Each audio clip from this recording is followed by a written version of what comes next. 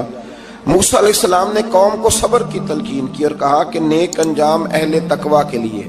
یہاں ایک لطیف بات ہمارے صوفیاء نے بھی لکھی ہے۔ صوفیاء کہتے ہیں کہ فرعون نے کلمہ نہیں پڑھا پر جادوگر کلمہ پڑھ گئے۔ وہ کس طرح کلمہ پڑھ گئے؟ تو کہنے لگے دراصل انہوں نے آتے ہی حضرت موسیٰ کا ادب بڑا کیا تھا۔ جادوگر حضرت موسیٰ کے مقابلے میں آ کے بھی ان سے کہتے ہیں کہ رسیاں آپ پہلے ڈالیں گے کہ ہم ڈالیں، آپ ایسا پہلے رکھیں گے کہ ہم رکھیں؟ تو اتنا سا ادب کیا تو رب کریم نے فرمایا جو نبی کا ادب کرے وہ بے ایمان نہیں رہ سکتا، جو نبی کا ادب کرے وہ بے ایمان نہیں رہ سکتا، اور جو نبی کی بے ادبی کرے وہ ایماندار نہیں رہ سکتا۔ ختم ہو گئی بات۔ یہاں ہمارے صوفیاء نے یہ بات لکھی ہے کہ چونکہ انہوں نے آتے ہی کہا تھا کہ آپ پہلے ڈالیں گے یا ہم پہلے ڈالیں، تو حضرت موسیٰ سے انہوں نے پوچھ لیا، نبی کے پوچھے بغیر پہل نہیں کی تو اللہ نے انہیں ایمان کی دولت عطا کر دی۔ اللہ تعالیٰ نے فرعونیوں پر قحط سالی کا عذاب نازل کیا۔ فرعونیوں کا طریقہ یہ تھا کہ اچھائی کو اپنا کمال گردانتے تھے، کہتے تھے یہ ہماری طرف سے، اور برائی کو معاذ اللہ بدشگونی کے طور پر موسیٰ علیہ السلام کی طرف منسوب کرتے تھے، کہتے تھے معاذ اللہ آپ کی وجہ سے یہ سارا کچھ ہو رہا ہے۔ ہوتے نا، نہیں کہتے ہیں جب سے میں وہاں گیا ہوں تب سے۔ ہمارے بزرگ ایک لطیفہ بھی سنایا کرتے تھے کہ کسی زمیندار نے نماز پڑھنی شروع کی تھی تو اس کے جانور مرنے شروع ہو گئے۔ اب لوگ سمجھتے ہیں کہ معاذ اللہ شاید یہ کسی بزرگ کے سبب سے ایسا ہے، حالانکہ یہ تو اللہ کی طرف سے آزمائش ہوتی ہے، اس کی حکمتیں ہوتی ہیں۔ اللہ تبارک و تعالیٰ نے ان پر عذاب کیا نازل کیا؟